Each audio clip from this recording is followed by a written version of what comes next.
আসসালামু আলাইকুম। পল্লী দারিদ্র্য বিমোচন ফাউন্ডেশনের পরীক্ষার তারিখ ইতিমধ্যে প্রকাশ করেছে। তো আপনারা জানেন আগামী ২৬ তারিখে পরীক্ষাটি অনুষ্ঠিত হবে। সো সংক্ষিপ্ত আকারে পল্লী দারিদ্র্য বিমোচন ফাউন্ডেশনের মাঠ কর্মকর্তা রয়েছে, এর প্রশ্ন প্যাটার্ন এবং সাজেশন কোথা থেকে প্রশ্ন আসবে এবং প্রশ্ন প্যাটার্ন কেমন হবে সেটার সংক্ষিপ্ত আকারে আলোচনা করব এখন। আপনারা তো ইতিমধ্যে জেনেই গেছেন যে প্রবেশপত্র প্রকাশ করা হয়েছে। এই যে আগামী ২৬ তারিখেই কিন্তু শনিবারে ৯:৩০ থেকে ১১:৩০ ২ ঘন্টায় মাঠ কর্মকর্তার পরীক্ষাটা অনুষ্ঠিত হবে।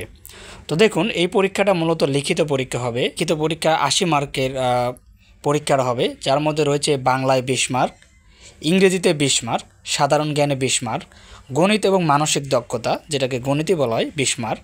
এই টোটাল ৮০ মার্ক। আর ৮০ মার্কের মধ্যে পাস মার্ক থাকবে ৩৫ মার্ক, অর্থাৎ ৩৫ মার্ক থাকলে পাস করলে আপনি পাস করবেন। ৩৫ মার্ক যদি ৮০ মার্কের মধ্যে পান, তবে চাকরি পাওয়ার জন্য আরও অনেক বেশি মার্ক প্রয়োজন হবে। তো ওকে, এবার আমরা দেখব বিভাজনটি।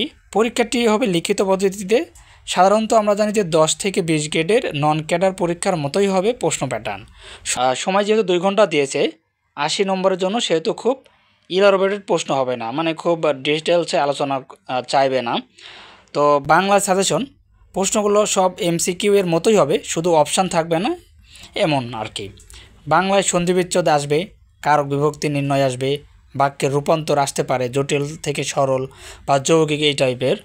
এছাড়া বানান শুদ্ধি আসবে অথবা বাক্য শুদ্ধি পিসিএসের মতো। এছাড়া ভাব সম্প্রসারণ একটা দিতে পারে অথবা অনুচ্ছেদ দিতে পারে, এক কথায় প্রকাশ আসতে পারে। এছাড়াও সমাস, বিপরীত শব্দ এগুলো দিতে পারে, কিন্তু উপরে যেগুলো বললাম এগুলো দেওয়ার সম্ভাবনা বেশি। সাধারণত সমাস নির্ণয় করতে বলা হয় এটা কি সমাস, এবং কারক নির্ণয় করা হয়, বলা হয় যে এটা কি কারক।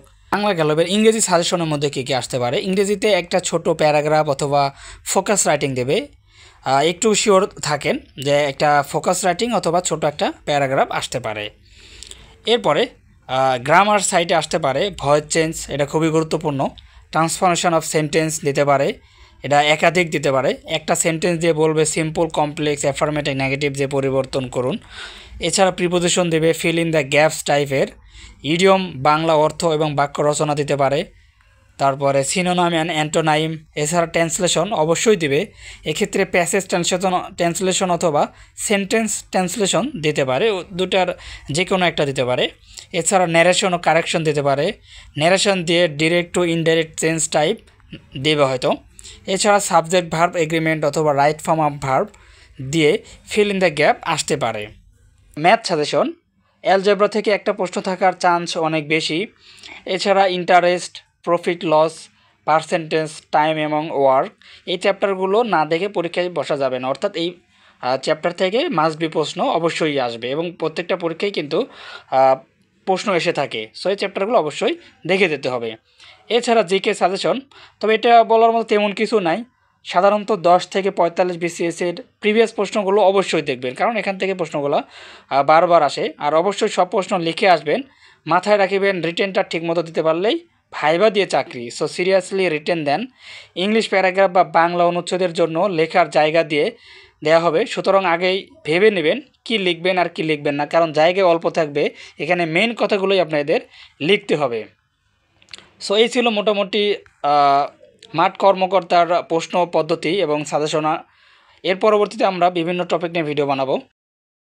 আপনি যদি আমার চ্যানেলে নতুন হয়ে থাকেন, অবশ্যই জব বাংলা ইউটিউব চ্যানেলটি সাবস্ক্রাইব করে পাশে থাকুন।